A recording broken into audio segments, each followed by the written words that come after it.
গুলশানের সাবেক মহিলা এমপির বাসায় কোটি টাকা চাঁদা আদায়ের ঘটনায় ওই মামলায় গ্রেফতার আসামি জানে আলম অপুর একটি ভিডিও সামাজিক মাধ্যমে ভাইরাল হয়েছে। ধারণা করা হচ্ছে চাঁদাবাজির ঘটনার পর আত্মগোপনে থাকা অবস্থায় ভিডিওটি ধারণ করেছিলেন জানে আলম অপু। ৩৫ মিনিটের ওই ভিডিওতে ঘটনার আদ্যপ্রান্ত বর্ণনা করেছেন জানে আলম অপু। ভিডিওতে তিনি বলেন, গুলশানে চাঁদাবাজির ঘটনায় টাকার ব্যাগ নিতে যে ছেলেকে দেখেছেন সেটা আমি। আপনার একটি ফুটেজের মাধ্যমে দেখেছেন যে সমন্বয় করে চাঁদাবাজিতে জড়িত।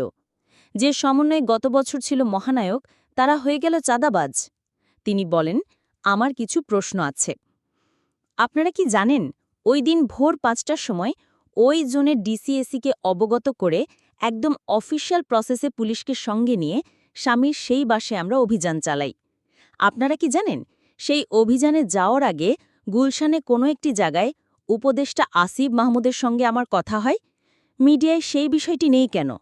আগের রাতে অভিযানের বিষয়টি মিডিয়ায় ধামাচাপা দেওয়া হলো কেন? তিনি আরও বলেন, ভোরবেলার আইন শৃঙ্খলা বাহিনীর সেই অভিযানের তথ্য নেই কেন? অভিযানের সময় আমরা বুঝতে পারি শাম্মী সেখানে ছিলেন। তথ্য পেয়ে তিনি পালিয়েছেন। যে ২.৫ মিনিটের ভিডিও ভাইরাল করে আমাদের রাতারাতি বিলেন বানানো হলো, তাদের কাছে চ্যালেঞ্জ, সৎসাহস থাকলে আগের রাতে সিসিটিভি ফুটেজ প্রকাশ করেন। দেখি কে ফোন করছেন, কার ফোনে স্বামী ওই বাসা থেকে বের হয়েছেন। আমরা যে আইনশৃঙ্খলা বাহিনীর সঙ্গে অভিযানে গেলাম, সেখানে আমাদের মধ্যে কি কথা হয়েছিল সেগুলো প্রকাশ করুন।